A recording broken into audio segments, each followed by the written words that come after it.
Counsel will be stricken from the record. It was an improper question that he asked. Well, please don't consider it in any way. The witness's state of mind is not an issue in this case. Mr. Barisone's state of mind is an issue, not the witness's. So please ignore that question. It was improper and it's stricken from the record. All right, let's call the witness back in.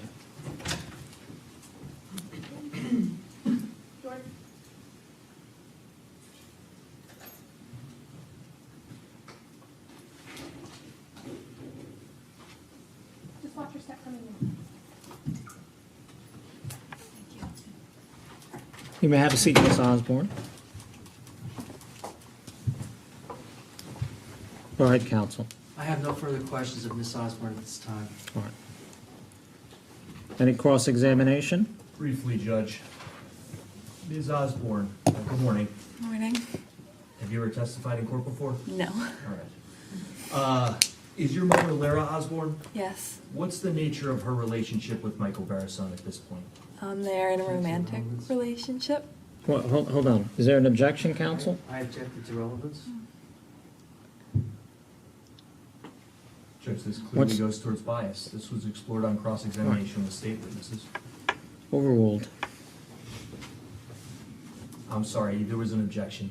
Could you just tell the jury again what your last answer was? They're in a romantic relationship. Thank you. No further questions, Judge. All right, thank you. You swore under oath to tell the truth when you were brought here this morning. Yes. Would you violate that oath simply because of a relationship your mother was having? Absolutely not. Thank you. No further questions. All right, you may step down, ma'am. Thank you.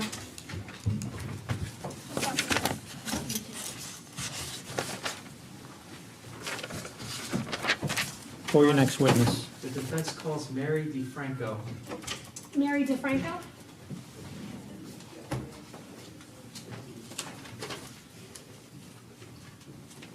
Just watch your step and step up to the table. Hi, Mr. Franco.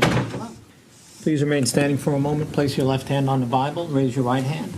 Listen to the oath, Do please. you swear in the presence of Almighty God that the testimony you give to this court regarding this matter shall be the truth, the whole truth, and nothing but the truth? Yes. Please state your name and spell your last name for the record. Mary Defranco, Defranco. Thank you. All right, you can have a seat, ma'am. Please keep your voice up nice and loud so all the jurors can hear your answers. That microphone does not project your voice, it only records it. Okay. All right, very good. If you don't understand the question, please indicate that. I'll have counsel rephrase. Go ahead, counsel. Ms. Defranco, do you live in Illinois? I do. What town? Crystal Lake. What is your educational background? I have a bachelor's degree in finance and a master's in finance and economics. So a bachelor's degree and a master's. Yes. What do you do for a living? I'm in data and intelligence services. I do data standardization for a large financial institution. And you do that in Illinois? I do. Do you pursue any hobbies related to the horse world? I do. What hobbies do you pursue? I'm an amateur enthusiast for dressage. How long have you been pursuing that? Dressage, probably the last 10 years, but I was doing hunter jumper sports before that, so all in all, about 25 years. And in connection with your pursuit of that, have you taken any lessons or training over the years? Yes. Tell us about that. So I have taken dressage lessons on a regular basis. I have my horse in training as well as myself. So I probably take 3 lessons a week and then ride independently twice a week. And over how long of a time period have you been pursuing training? 10 years. You mentioned your horse. Are you also a horse owner? Yes, I am. And over your association with this hobby, how many horses have you owned Oh my, over the years or currently? over the years? Over the years, over a dozen. Over a dozen. Is your daughter also involved in any way in the horse world? Yes, she is. What's her involvement? She is also a dressage rider. She rides as a professional. Oh, she's a professional, okay. And let's go back to, well, let me ask you this first. Do you know Michael Barisone? I do, How long have you known him? since 2016, so almost 4 years, since 2016, so 6 years almost. And in what capacity did you become introduced to Michael Barisone? My daughter was interested in training with him in the summer of 2016 after the Olympics, and she contacted him, and that's how we met. Was her interest at all inspired by what happened at the Rio Olympics that year? Of course. And so, did your daughter come to start working with Michael? Yes, she did. And did you also, over the years, work with Michael? Yes, I came frequently both to visit my daughter and then most recently take lessons as well. Okay. And so, the fact that you took lessons with Michael, is that the only capacity in which you knew him when you were actually in the arena taking lessons, or did you come to know him in other contexts? I consider Michael a friend And how long have you considered Michael to be your friend? since I've met him. Okay. Now, did your daughter become employed at Michael's barn? She did. When she came to Michael's in 2016, she was a client. And she was a client through that 2016-2017 season in Florida. And it was in the spring of 2017 that she became a working student for Michael. And as a working student, did she live at the farm? She did, Was she living at the farm in the summer of 2019? yes, And did she board her horse there? yes, Did she have more than one horse there? yes, she did. How many? She had 2. And did there come a time in 2019 when you made a new acquisition with respect to your hobby? I did. I bought a new horse, a young one, in June of 2019. And was that horse brought by you or on your behalf to Michael's farm? Yes, I had my horse shipped to Michael's farm in the middle of July 15th, 16th, something like that, of 2019, And why did you have your horse shipped there? for training. Okay, so is training of the horse separate from training of the rider? Sometimes. My horse was 4, so he was a baby. And I'm an amateur older lady adult, and I shipped him there to start his training and so that he would become more confident and safe for me. Based on your understanding of how the farm operated at that time in June of 2019, was there a person who was specifically assigned to train young horses? Not to my knowledge. Did you know an individual there named Mike McGrain? Yes. And what was his role at the farm, if you know? Oh, yes. So Mike actually rode very young horses, so horses that were not accustomed to even having a saddle on them yet. They were very untrained, so my horse was a little further along than that. So the horse that you purchased as a 4-year-old wasn't going to be trained by Mr. McGrain? No, Who was training your horse at that time? My at daughter. Michael's farm? my daughter. Your daughter was, okay. And when it came to your training, in the summer of 2019, did you have a regular schedule as when you'd come to New Jersey? Yes, the plan was for me to be in New Jersey 2 weeks out of every month. I would come during those 2 weeks, ride and train on my horse, and then go back to Illinois for 2 weeks. And while I was gone, the horse would be in training. And who was training you and your horse at Michael's farm that summer? I took a couple lessons from Michael. I took a couple lessons from Justin. And how did you have any impression of the quality of training you were receiving from Justin, for example? It was excellent. No complaints? None.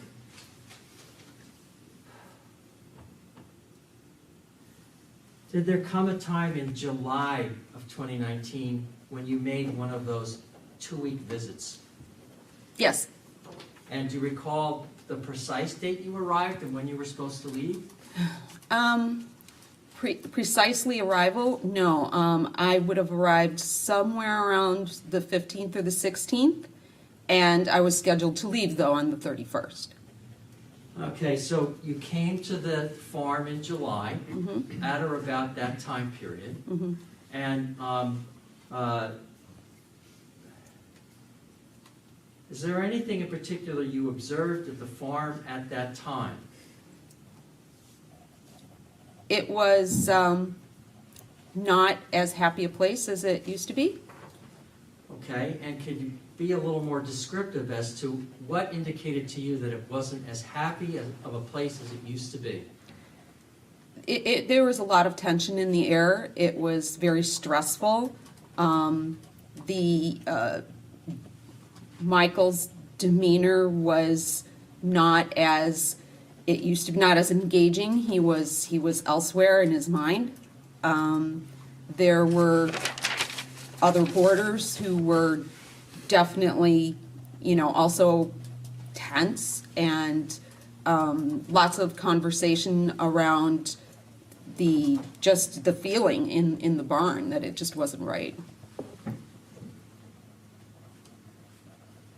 Did you make any observations about your daughter at that time when you came to the farm and noticed that things weren't right? She was equally tense, if not more. I actually was very concerned about her when I arrived. What concerns did you have about your daughter, specifically with respect to what was going on at the farm at that time? I think when I arrived, if I remember correctly, she was very concerned about the horses, about the safety of the horses. She was concerned that the schedule was getting very disruptive in the barn because of just the cadence of things in the barn. My daughter worked there, so in the morning there's feeding, and then there's watering, and then there's turnout. But because of all the tension and the chaos that was going on at the time, that had all been upended, and so she was quite stressed out about all that. Well, you had your new 4-year-old there, Yes. correct? Did Yes, you sir. have any concerns with respect to your new horse? At first, I thought, no, everything's fine, and then within a few days, I could tell that things weren't going well.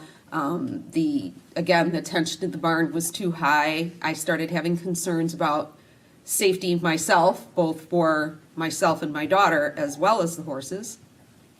When you say you had concerns about safety, what specifically were your concerns? Well, there was the tension that was going on was because there was a client there that was being problematic and menacing and harassing to Michael, Mary Haskins, and I believe even Justin. And it got to the point that was bleeding over into the culture of the barn, as well as into the process of taking care of the horses. So I was worried that, something was going to happen to them in the middle of the night, or, when we weren't there. So it was just not a pleasant place to be.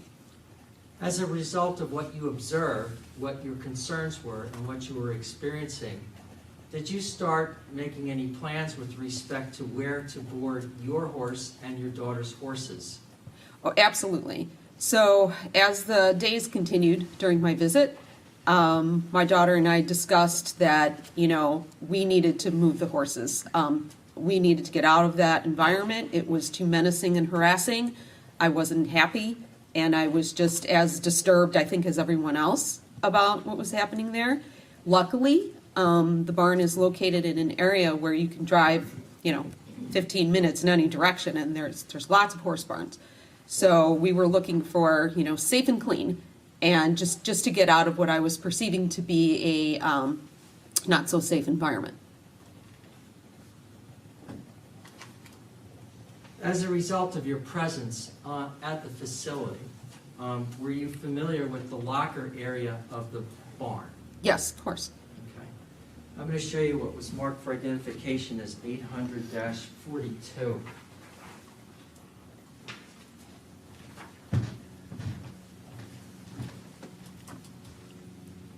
You have before you a photograph. What is it a photograph of? So this is the locker area. As you step, the white door represents the door that would lead into the clubroom. So if you were walking out of the clubroom and stepping down those few steps, you'd be in the locker area where boarders would have their personal items. Based upon your personal observations at the farm, does this picture accurately depict the layout of the lockers and the walls at the time? Yes. Move 800-42 in evidence. No objection, Judge. All right. 800-42, defense exhibit is admitted into evidence. Based upon your, well, you were physically in this space, Yes. correct? Uh-huh. On a number of occasions? Yes. On a regular basis? Yes. Okay. Was there a bench there? Here in this area? No. Yeah. I'm sorry, I don't know if your answer was heard. No, I'm sorry. No, there was no bench. There's no So bench. you're looking at a photograph where the lockers are, and you're saying that there's no bench in that area when you were there? Counsel, you don't need to repeat the answer, Okay. every question, all right? The jury hears it, I'm certain. So just ask your follow-up question, please. I will. Did you have, and I don't want you to talk about the words that were spoken, okay? But did you have private conversations with Michael Barisone or other people at the farm about the tensions that you were observing? Yes. And did you have those private conversations in a particular location? Multiple locations. Did you ever have conversations like that in the office? Yes. Did you ever have conversations like that in the clubroom? Yes.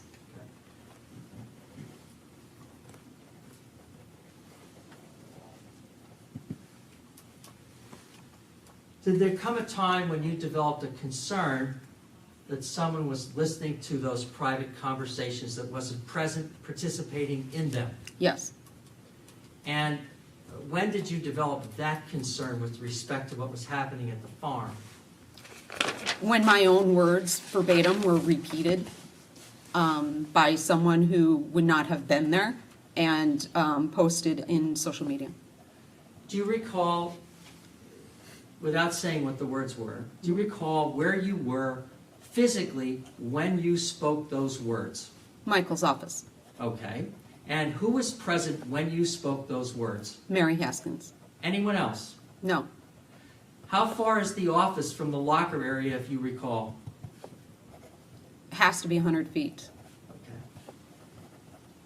And did you then, I'm sorry, did you say that your words were posted on social media? Yes. Who posted them? Lauren Canarack.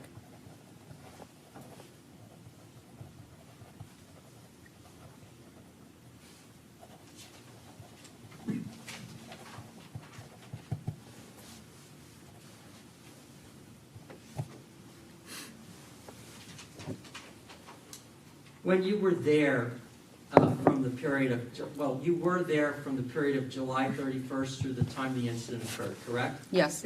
And in fact, you were there the day of the incident, Yes. and you were interviewed by the police and other people after the incident? Yes. Okay.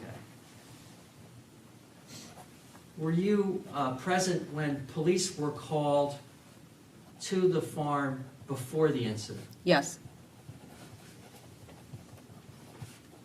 Did you observe Michael Barisone in the days leading up to the incident? Yes. At that point in time, how many years had you known him? 3. Did you see any changes in Michael's behavior in the days leading up to the incident? Yes. What did you see? He was falling apart. He became completely distraught. Just completely distraught, not himself, worried, very, just, I would describe it as terrified of living in his own home. I mean, he was terrified. Did you develop any concerns for yourself when you saw Michael in this condition? Yes. did that add to the concerns you had for your safety, the safety of your daughter, and the safety of your animals? Yes. And which persons were the source of your concern? Lauren Canarack and Robert Goodwin.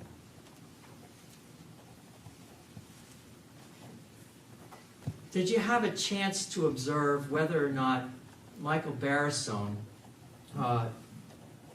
interacted with Lauren Canarack or Robert Goodwin alone in those days leading up to the incident? He never wanted to be alone with them. In fact, he went out of his way to not be alone with them. He was terrified of them.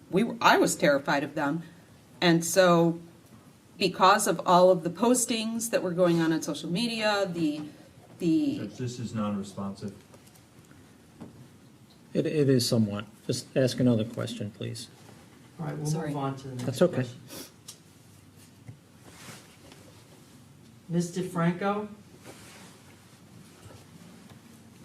where were you on the day of the incident? I was at the farm. Had you spent the night there? Yes. Well, no.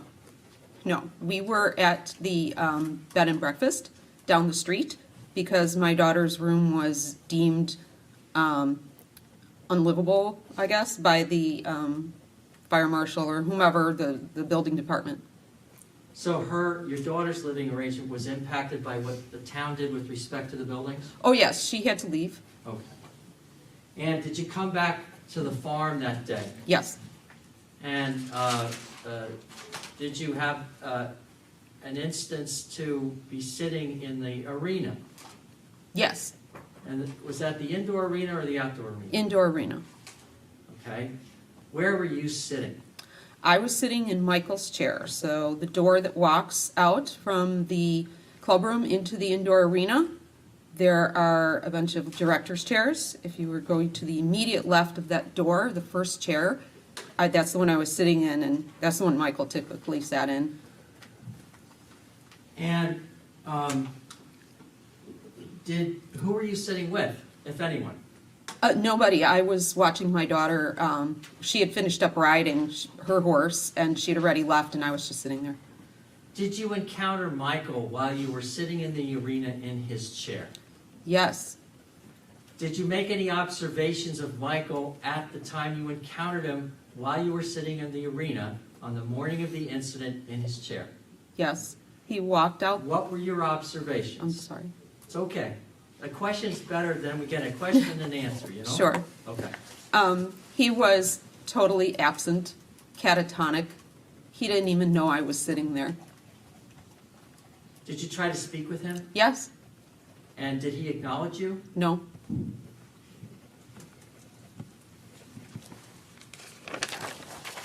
With respect to what you observed that was happening at the farm, did you develop any understanding as to whether there was some systematic steps against Michael? Objection.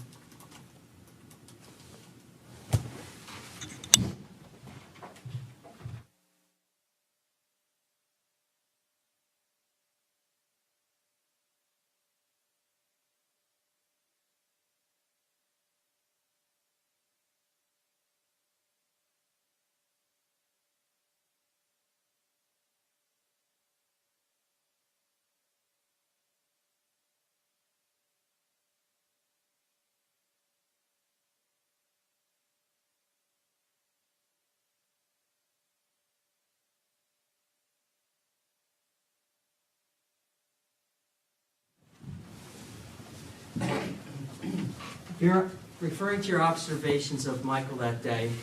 Did he appear normal to you? No? Did he appear healthy to you? No?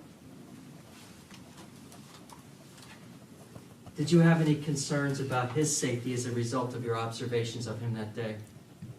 Absolutely. He looked suicidal.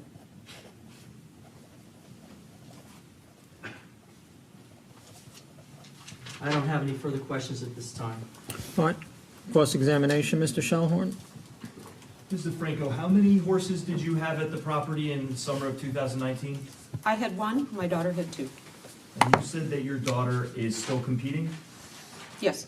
What is her level that she competes at?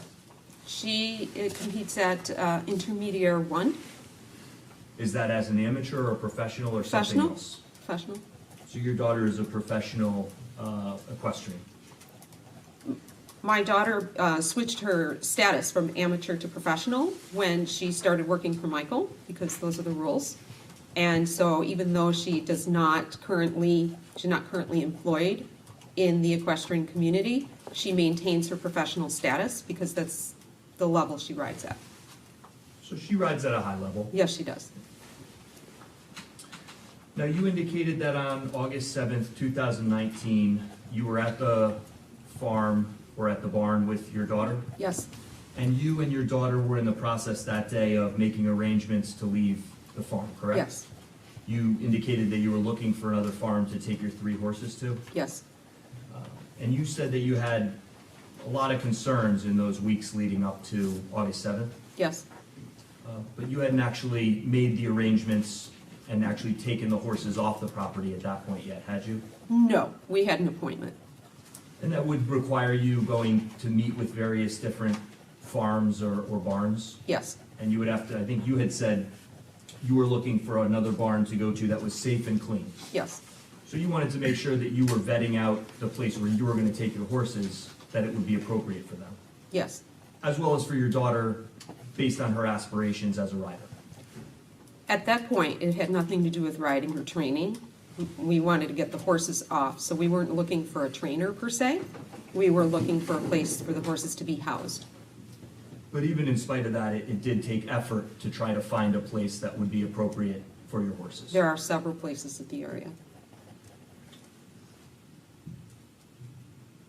Were you aware of any of the specific health conditions related to Ms. Canarak or Mr. Goodwin's horses? I'm- If you, I'm sorry, if you're aware personally or had any awareness of that.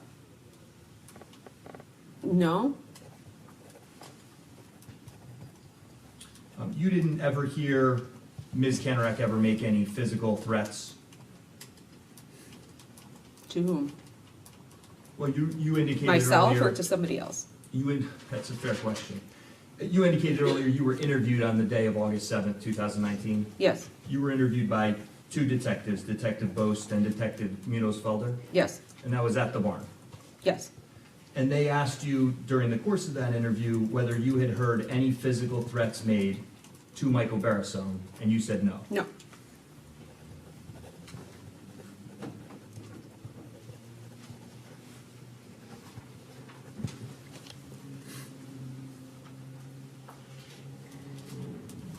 And you don't have any personal knowledge of what happened by the farmhouse on August 7th, 2019?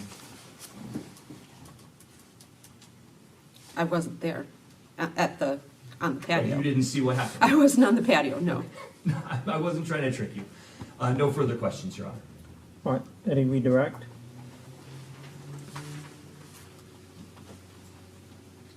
No redirect, Your Honor. All right, ma'am, thank you, you may step down. Thank you.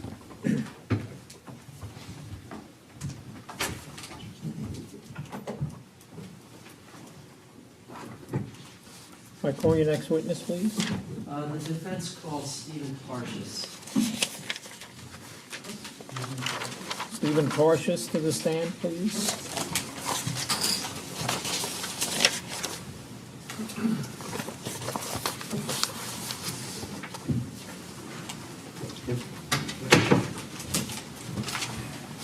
Please remain standing for a minute, sir. You need to be sworn. Place your left hand on that Bible. Please raise your right hand. My court clerk will administer the oath. Do you swear in the presence of Almighty God that the testimony you give to this court regarding this matter shall be the truth, the whole truth, and nothing but the truth? I do. Please state your name and spell your last name for the record. Stephen Tarshis. The last name is spelled T as in Thomas, Arshis. Thank you. Mr. Tarshis, good morning. Good morning. What do you do for a living? I'm an attorney. And how long have you been engaged in the practice of law? 35 years. Can you give us your educational background? Certainly, I went to City University in New York, attended law school at Syracuse College of Law, and graduate school at NYU. What was the graduate degree at NYU? It wasn't a degree. I went for courses in tax. Okay. And when did you first become licensed to practice law? If you recall. 1976, actually. I'm licensed both in New York and New Jersey. It was 76 in New York and I believe 80 in New Jersey. And with respect to your practice in New Jersey, do you have any sort of focus with respect to your work? When I'm asked that question, I usually describe myself as a business transactional lawyer, but over the last 5 or 10 years, I've developed a somewhat unique specialty in equine law. What is equine law, if you could briefly describe that for the jury? Basically, it's providing the horse community and people involved in horse businesses, whether they be amateur owners, professional riders, breeders, trainers, both on the sports side as well as the racing side, have very many of the same business issues as most businesses, buying and selling horses, importing, breeding situations, syndications of race horses and sport horses, unfortunately at times, sometimes litigation. So because of the unique nature of the people and the rules that are associated with the sport, a specialty of, I suppose, very few attorneys who do it has arisen, and I'm one of them. Has your specialty and your past experience ever touched upon the issue of boarding arrangements for horses and training arrangements for people? Oh, quite frequently. Could you briefly describe your experience in those areas? Well, many of the clients I've had are on both sides. I have clients who are operators of equestrian boarding facilities, commercial facilities, so they will come to me, I should say, to prepare boarding agreements for the people who board their horses with them, setting out the rules, the terms and conditions under which the owner and operator of the equine boarding facility will care for and take care of a person's horses. And on the other side of that, it's the person who has a horse and they want to place their horse in the care of an equine facility, so they will ask me to review frequently a boarding agreement to make sure it's fair and equitable and that their horse is going to be well cared for and their rights are going to be protected. So it's like any contract transaction, it will be both sides of the transaction in a boarding situation. A specialized form of contract? Yes, very specialized. Do you know Michael Barisone? Yes, I do. How long have you known Mr. Barisone? Somewhere between 10 and 15 years, I think, at this point. And how did you first come to know Mr. Barisone? I first came to know him as a trainer. I was training with a young woman who was to whom Michael was a mentor. She was a professional, and she would frequently, for her own benefit, take lessons with Michael, and she introduced me to him, and over a period of time, seeing his skill and ability and what he was able to do and aware of his reputation, I began to take lessons with him as well. Well, so let's take a tangential turn in topic for a second. Are you also a horseman? Yes, I am. Okay, and how long have you been pursuing horse-related activities? Over 30 years. Do you consider yourself to be a hobbyist, a professional, something else? What do you consider yourself to be? My time would say I'm a professional. The fact of the matter is I'm an amateur. It's something people who are involved in the sport in a serious way understand it's a different kind of sport. It's not a hobby. It's not like golf where you play and you put your clubs in the closet. It becomes a matter of a full-time commitment, as it is for me. Is it a passion for you? Oh, most definitely. I ride at least 5 times a week. I devote at least 15 hours a week to it. I compete up and down the East Coast, and I've been doing it for many, many years. It might sound like a naive question, but that's what we're here for, to get a full explanation. You ride. Do you also own horses? Yes, I do. Over the years, how many horses have you owned? Oh, God. Well, I have both sport horses and race horses. The interest in racehorsing is a little different. It's common for there to be what's known as fractional ownership in racehorses, unless you're very big, frankly, very, very wealthy or run the business. Most racehorses are owned by 3 or 4 or 5 people. Sport horses are usually owned individually. Over the years, I've probably had 15 or so horses that I've ridden and competed with, and probably 10 or so racehorses in which I've had an interest. And is there a particular area of horse sports that you focus? At the present time, I've competed in the 3 major disciplines, eventing, show jumping, and dressage. For the last 10 or 12 years, it's been dressage. Okay. And was it dressage that brought you to Michael? Yes, it was. Okay. And what was it about Michael's reputation that made you want to train with him?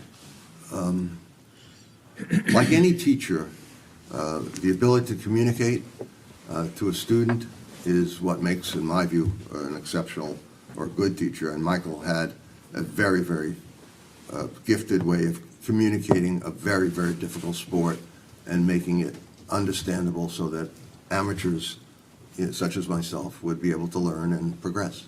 He had a gift for communication and a tremendous empathy for the horses, of course. Did Michael train your horses too? No, he did not. Okay. But he trained you? Correct. Okay. In your experience with training with Michael, did you ever witness him riding a horse? Oh, absolutely, sure. Many times. In all the times that you witnessed Michael using a horse, riding a horse, did you ever see him do anything harmful to the horse? No, absolutely not. Michael considers his horses gifts from God. I think that might have been a quote even. He treated them as most horse people do, very special and creatures to be cherished. And he was, if anything, very, very indulgent, but never abusive. So he was your trainer. Yeah. And was he? Did you still have a training? Pardon me. Did you still have a training relationship with him in the summer of 2019? Not really. I say that not really because it was intermittent. Normally when you have a trainer, as I do now, it's a consistent relationship where you train with the same person, on a daily basis. With Michael, it was an occasional clinic or an occasional lesson, so I can't say it was really, if I had called up Michael and said I wanted a lesson, I would have had a lesson. But I didn't do it, so there was not a real training relationship at that point. Over the years that you worked with Michael and knew him, did you develop a friendship with him? Yes, definitely. Well, tell me about your friendship with Michael over those years. It was very soon there after I started taking lessons and training with him. Michael and I, for whatever reasons, had a real empathy with each other. We kind of connected, both mostly through the love of the horses. We're also, to be very candid, somewhat unique in the sport, in the sense that dressage particularly is a sport dominated by women. I know for a fact that 90% of the members of the United States Dressage Federation are women. So men don't usually participate in the sport. So, that was kind of, we draw each other to, because we were kind of, oddballs in the sport. And even though he was a tremendous, successful, international reputation professional, and I was a lousy amateur, that kind of brought us together, and we just liked each other and got along and enjoyed each other's company. Did you socialize with him? Oh, yeah. Did you socialize with him at the farm in Long Valley? Yes.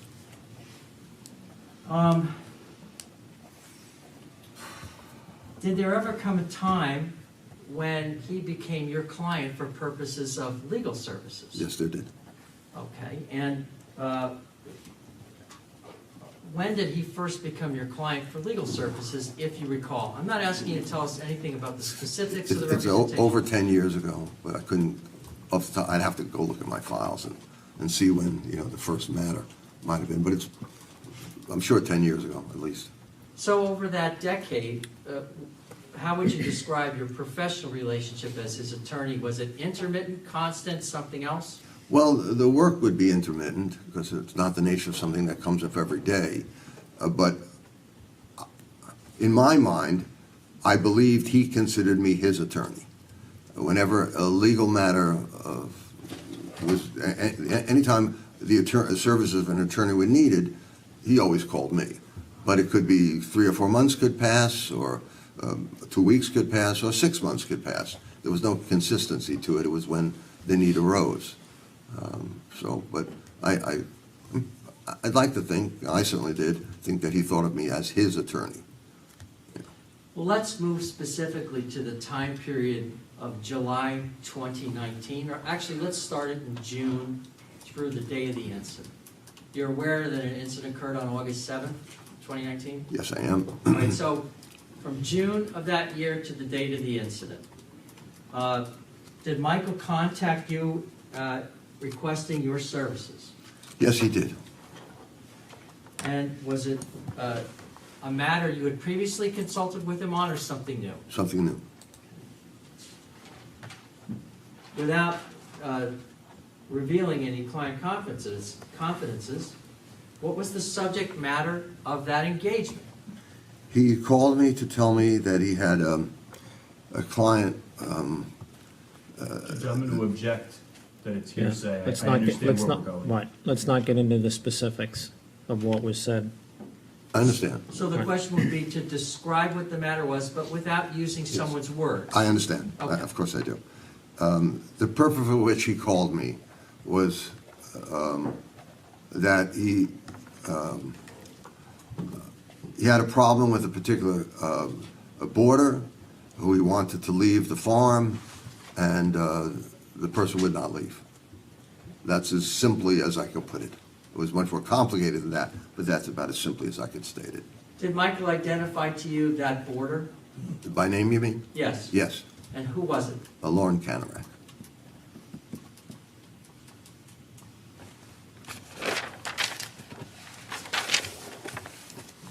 Following the time when Michael called you to engage you on this new matter, did you come to the farm? Yes, Do you recall coming to the farm in late July of 2019? I was at the farm several times, and certainly in late July. Okay.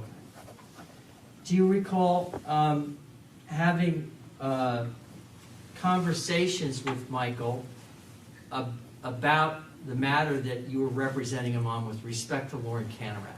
Yes, I did. Did any of those conversations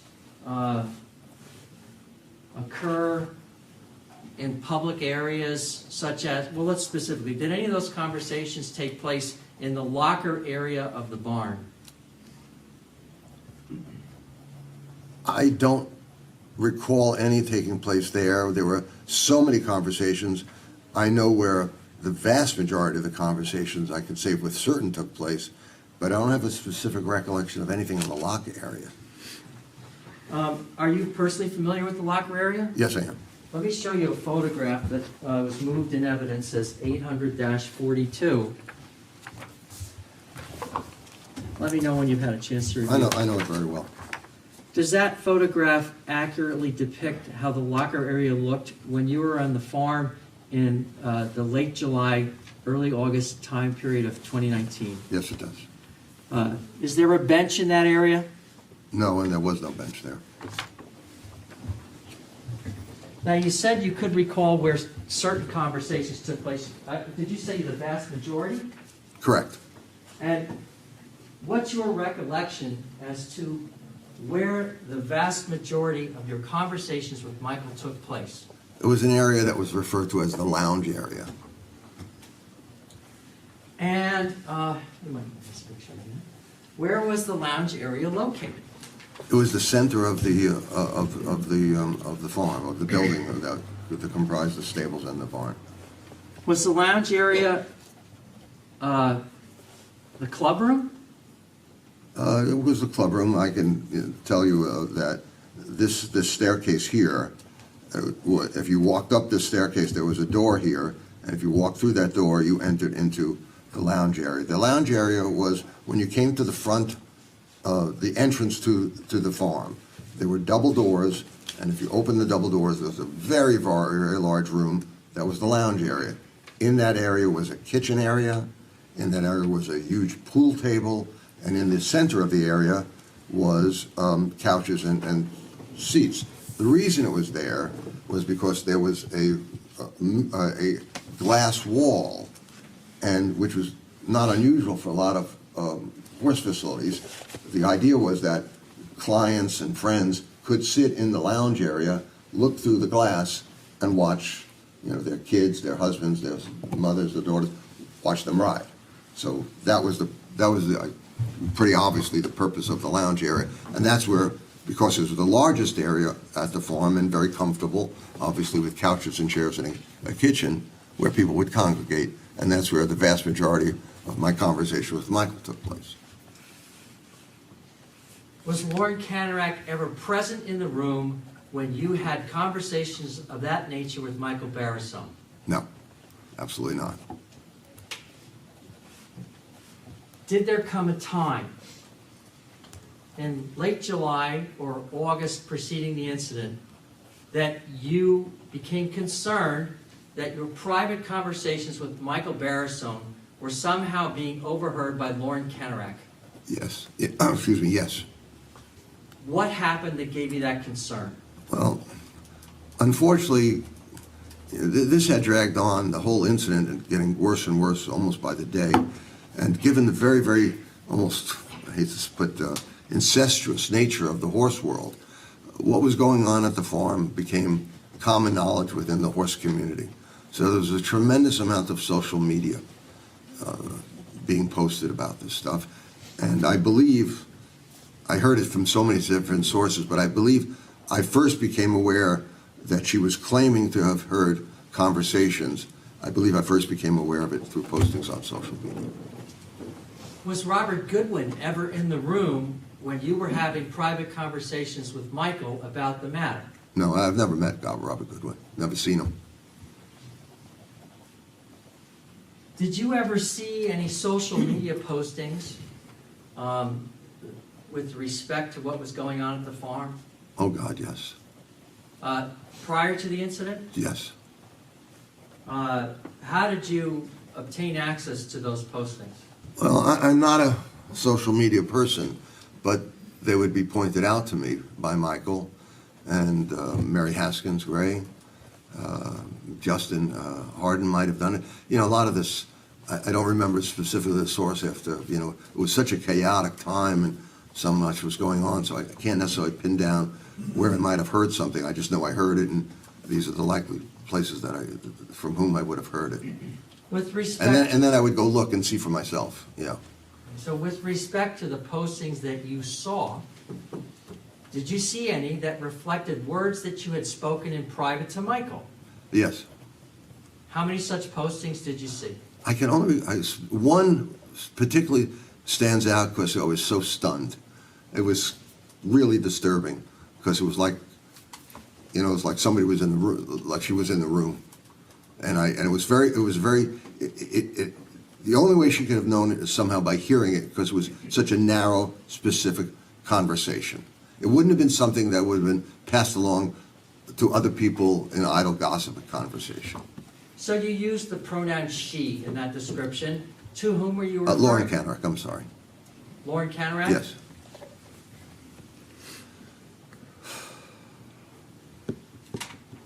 Did there come a have Lauren, Robert Goodwin, and her horses leave Michael Barisone's farm?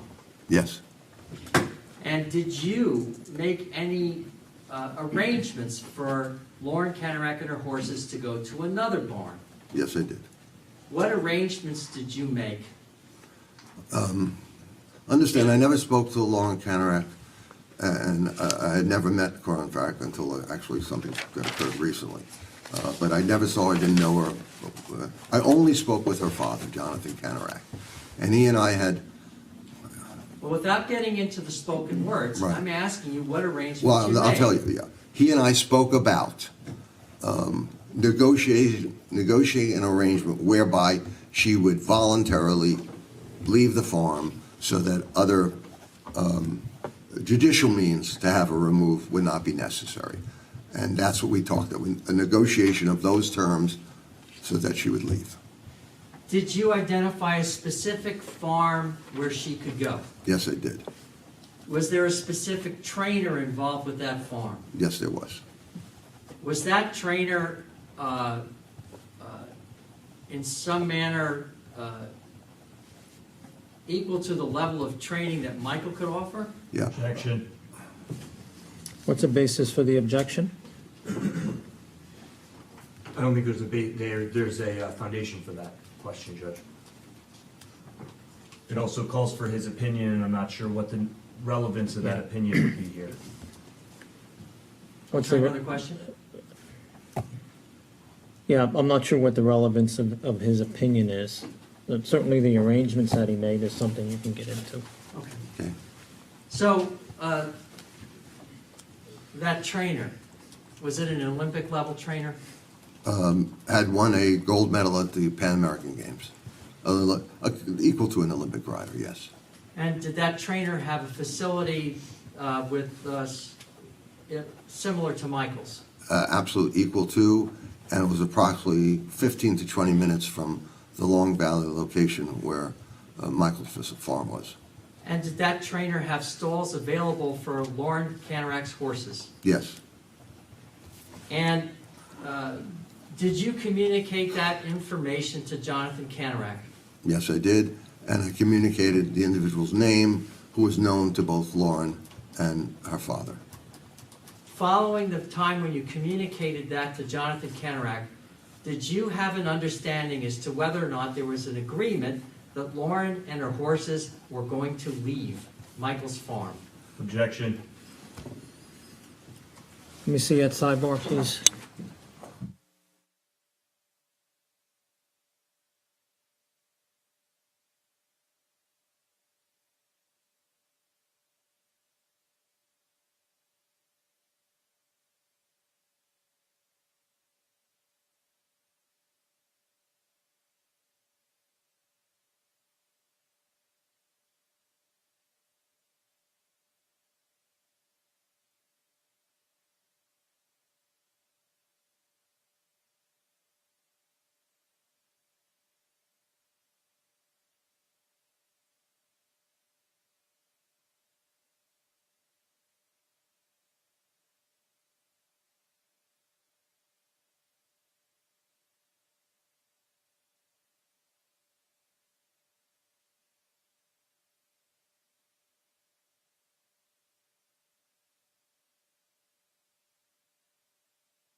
The objection sustained. Rephrase your question, counsel.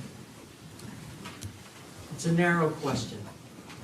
I don't remember the question at this Well, point. no. Well, it's gonna be a new one. he's, I understand. yeah, he's gonna Try to be rephrase the question. Go ahead, counsel.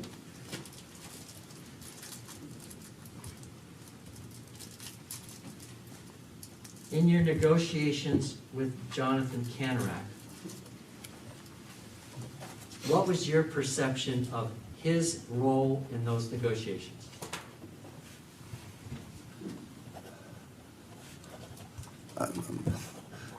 Being a lawyer and having to answer these questions sometimes is a challenge because I'm kind of monitoring myself. Right, so limit it to your perception. I understand. I Okay. understand. His role was to speak on our behalf, to find a place that she found acceptable based upon her own standards, her own requirements, where she therefore would voluntarily leave Michael's farm and go to another location.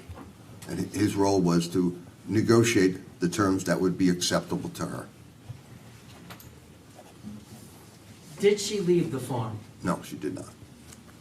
Did there come a time after those negotiations occurred that you wrote a letter providing some sort of notice to Lauren Canarac? Well, I'm confused because you're leaving out a piece. We negotiated an understanding. I believed, I believe we had an agreement. Objection, Judge. Well, it's his understanding. That was the basis for the last objection that we addressed at sidebar. I know, but that's, I'll allow that. It's his understanding based on his interaction, so it's sufficient, without anything more. It was his understanding there was an agreement. What's your next question? I'd like to show you what's been marked for identification as Defense Exhibit 700-3.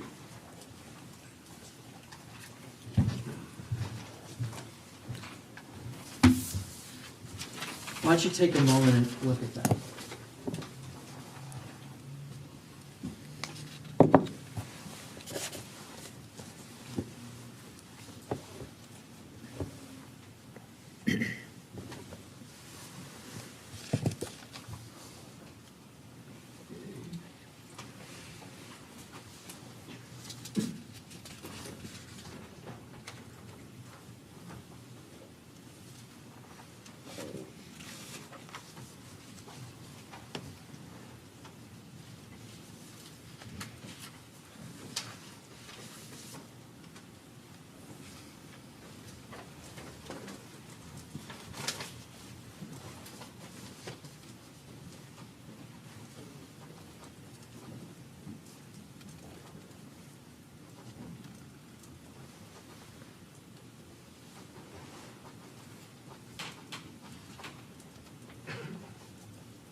Okay, yeah.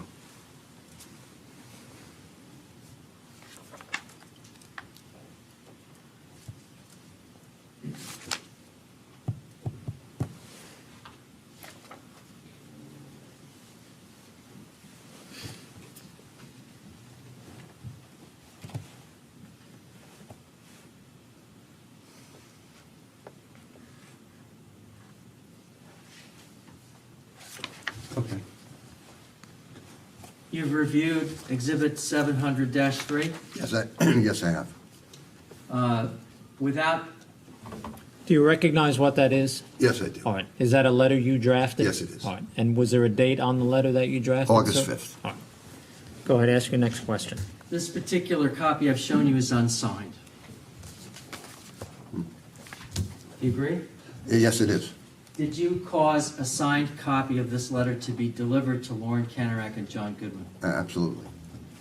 Robert Goodwin? Robert Goodwin. Robert Goodwin. No, to Jonathan Canarac and to Lauren Canarac. Not There to- we go. I not- misspoke. Not to Robert Goodwin. Okay. And did you give Lauren Canarac notice that she needed to vacate the farm? That's what was the purpose of the letter, yes. Remove 700-3 in evidence? I would object, Judge. There's been testimony about it, it's hearsay. Let me see your sidebar.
The objection sustained, but questions, counsel, you can ask questions about the content of the letter.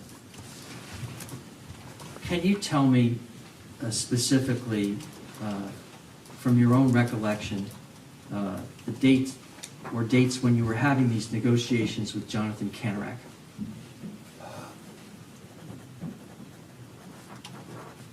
It would have been the Friday preceding this, which I guess would have been the 2nd, I suppose. Yeah. And the week, at least the week before that, and maybe even the week prior to that. It went on for some time. So when you say the 2nd, you're referring to August 2nd, Correct. 2019? Yes. And you're saying that it was occurring on that date as well as potentially the week before? Yeah, I mean, the specific dates, of course, are days I can't remember. But I know we had several conversations, and it took quite a bit of back and forth to get to the point where I thought we were on the Friday preceding this letter. And do you recall giving Lauren Canarak a specific date and time by which you were demanding on behalf of Michael Barisone that she vacate the premises? Yes, I do. And what's your recollection? August 7th, Wednesday, August 7th.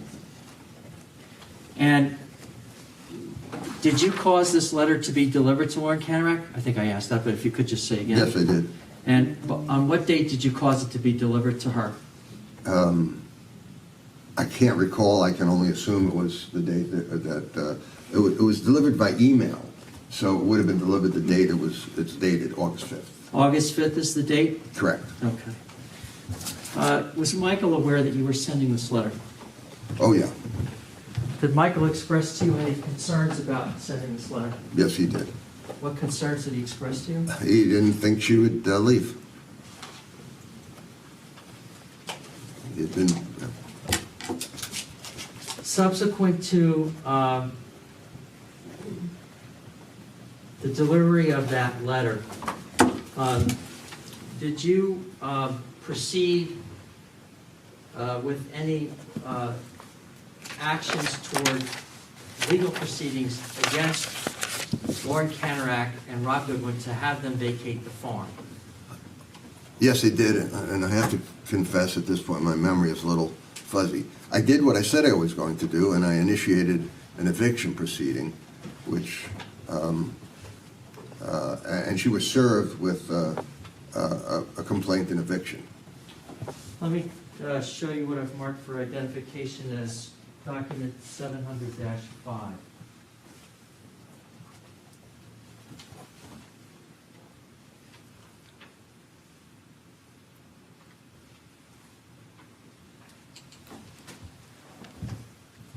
Could you review that for yourself?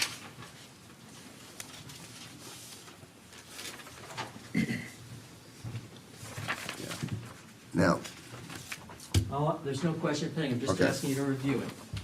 Okay? yes, So, you've reviewed Exhibit 705, correct? yes. Let me show you what I've marked for identification as Exhibit 704. Please review that and let me know when you're ready. I know when I'm ready. I'm ready. You're ready now? Yes. Okay. What is Exhibit 704? This is an affidavit of service of the eviction complaint on Lauren Canarak. What is Exhibit 705? The verified complaint, which was served pursuant, as reflected by this affidavit of service. Do you have a refreshed recollection as to the precise date when the eviction complaint was served on Lauren Canarak? Yes or no? Yes, What's your refreshed recollection? August 6th. Okay. Thank you, I'll take these.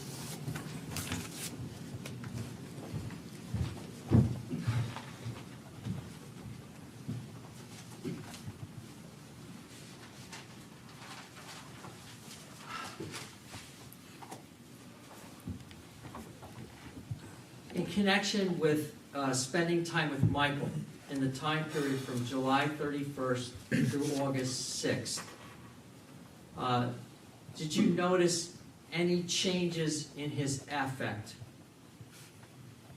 Well, the changes I noticed preceded those days, but certainly Very much so in those days, yes. Let's move it back further then. Let's take it from July 15th forward. Were you in Michael's presence in July of 2019? Yes, I was. Did you notice changes in his affect as it got closer to the date of the incident? Absolutely. Excuse me. Absolutely. What were your observations?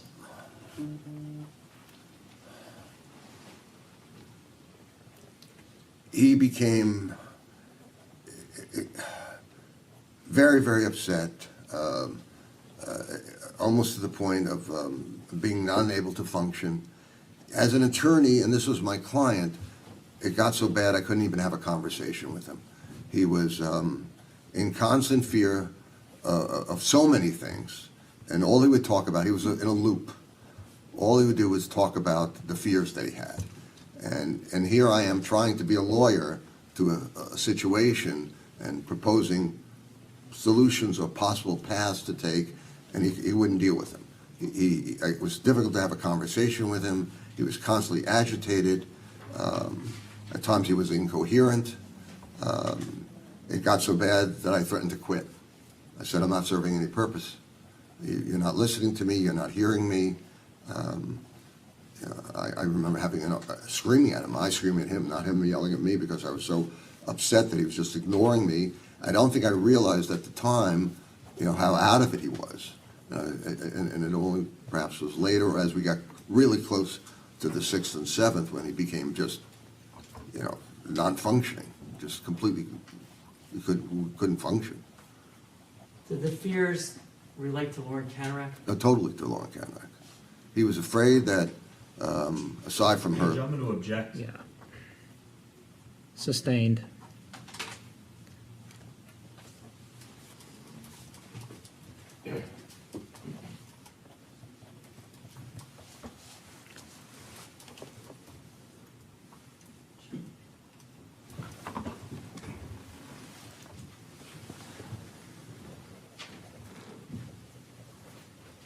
Based upon your professional relationship with Michael, did you have an understanding as to his finances?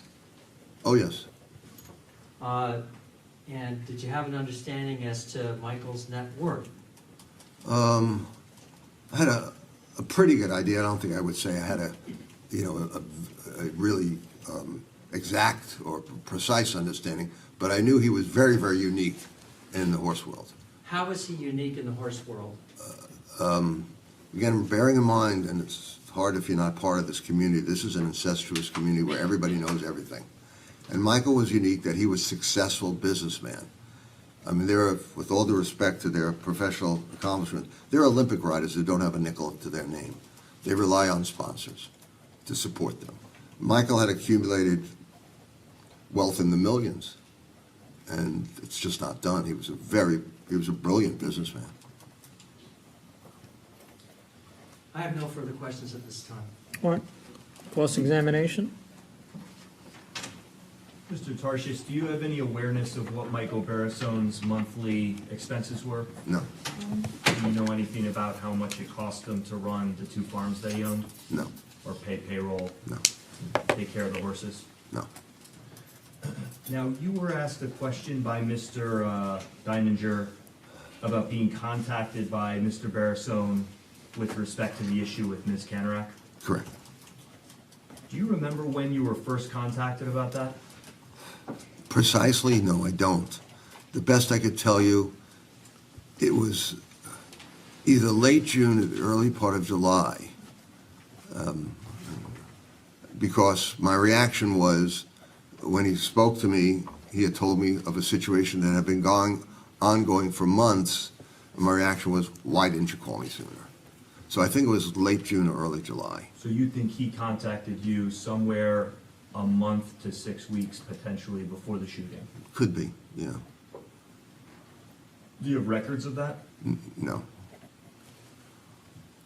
You were his lawyer? Yes. And this was ongoing, you had been representing him for approximately 10 years or so at that point? On and off, yes. And he contacted you about an issue that he had with this quarter and wanted to take action? Yes.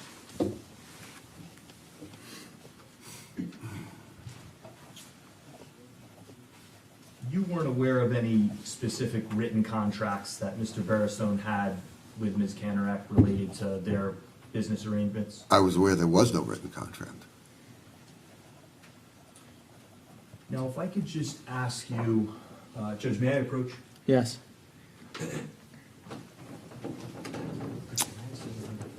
Absolutely. Hang on.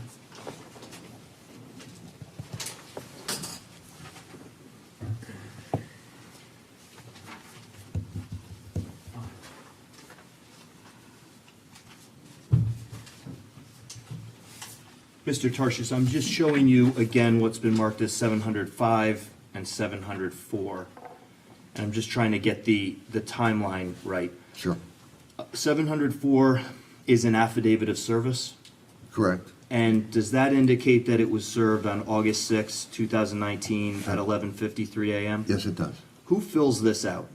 The person whose signature appears, the person who actually served the document upon Ms. Canarak. And is that based on something that you would have given to that person or that company to serve? I would have given them the complaint to serve, they would have served it, and then as a consequence of them serving it, they generate by themselves this document. It's not a form that I give them and they fill in. They use their form and provide it to me. Okay, so if it says here that the papers that were served on that day and time was a letter, I guess you're saying that would be wrong. I don't recall,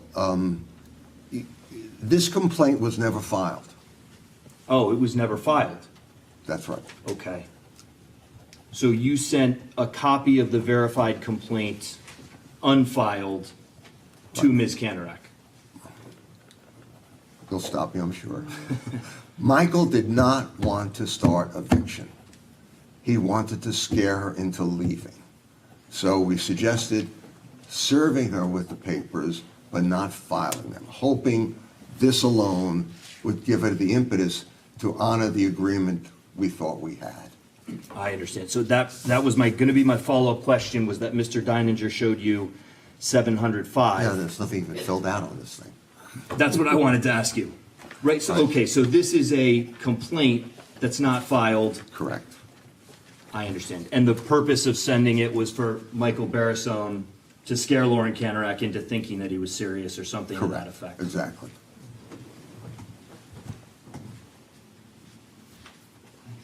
No further questions, Judge.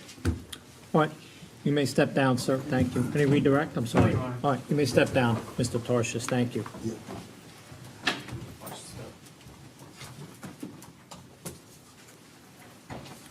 All right, do you have another witness, counsel? Can I check, Judge? Sure.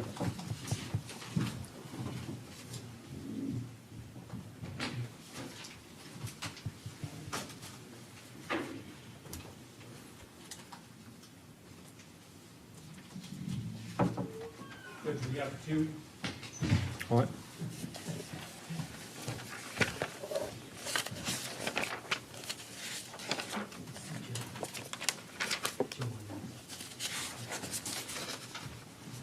Joe Williams. Joe Williams?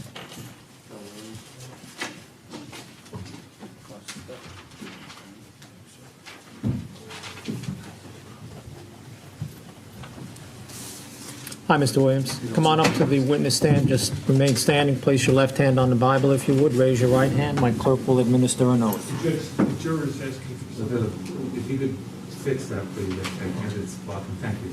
Sorry. Do you swear in the presence of Almighty God that the testimony you give to this court regarding this matter shall be the truth, the whole truth, and nothing but the truth? Yes, ma'am. Please state your name and spell your last name for the record. Joseph Williams, Williams. Thank you. You're welcome. All right, have a seat, Mr. Williams. Please keep your voice up nice and loud. That microphone does not project your voice, it only records. Yes, sir. If you don't understand a question, please indicate that, and I will have counsel rephrase. Yes, sir. All right, go ahead. Mr. Williams has been sworn. Mr. Williams, my name's Chris Deininger.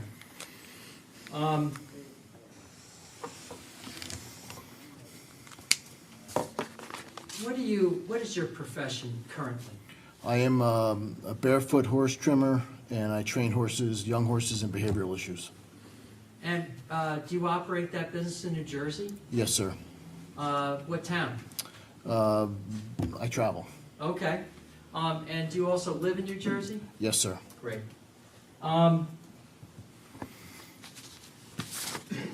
Have you always worked in a horse-related field? No, sir. Well, what have you spent your time doing over your career?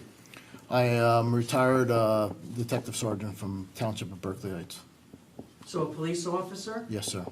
Detective sergeant. How many years did you serve in law enforcement? 25 years. What type of work did you do in law enforcement as a detective sergeant? We handled everything from a bad check to, every kind of case possibly. Burglaries, car thefts, a little bit of everything. Drugs? Yes, sir. Contraband? Yes, sir.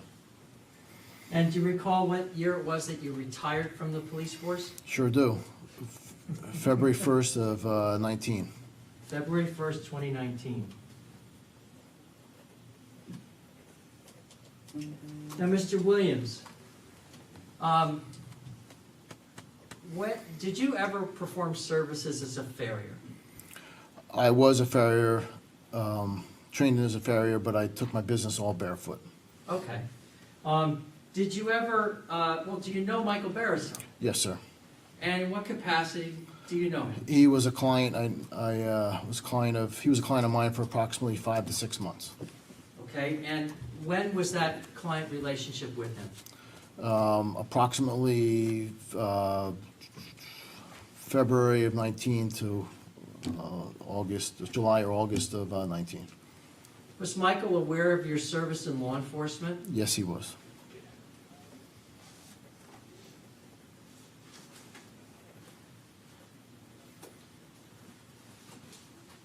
Did there come a time in late July of 2019 that Michael called you? Yes, sir. And I don't want you to talk about the words that were spoken in the phone conversation, but what was your understanding as to why he was calling you? Your personal understanding as opposed to what was spoken.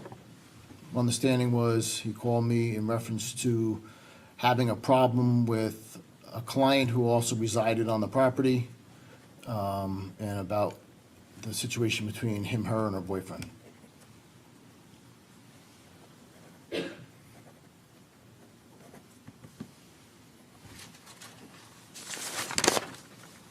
Did Michael ask you for any advice with respect to the situation? Yes, he did.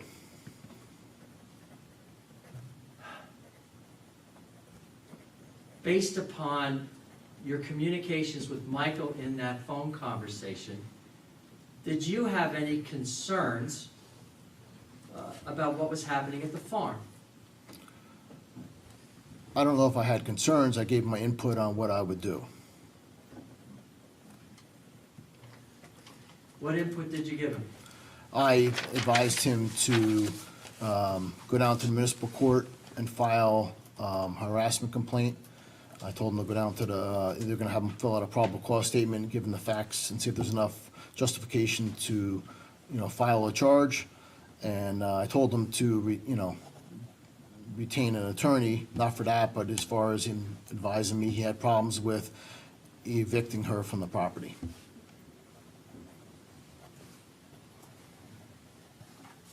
Did you communicate to him anything about the risk of someone putting something in the vehicle?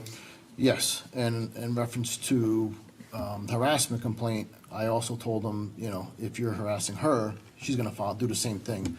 In reference to the vehicle, I advised him, after he advised me, that he thought she was on some sort of narcotic. I told him to keep his vehicles locked in the event that, something could possibly, potentially be placed inside the vehicle to kind of set him up. No further questions. Cross-examination? Am I being disrespectful if I call you Mister now that you're retired? You can call me whatever you want, sir.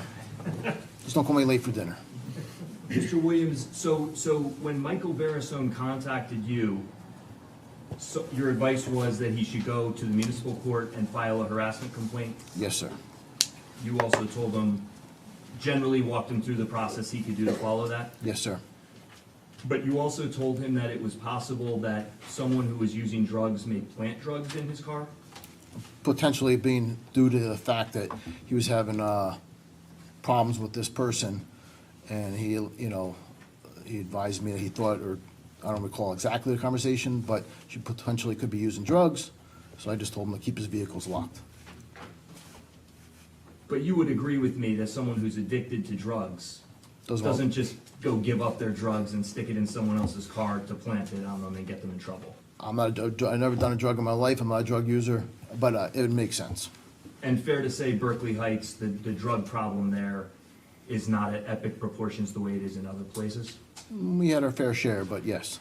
Did you have cases where people who were addicted to drugs were planting drugs in other people's cars?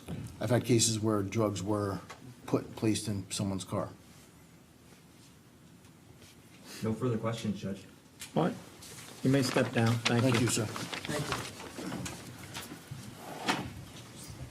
Your Honor, this would be a good time to start. Yep. You want a break now? Yeah. All right, we'll take our lunch break a little bit early, 12:15, but we'll resume around 1:15 or 1:20, somewhere around there. Thank you. Thank you,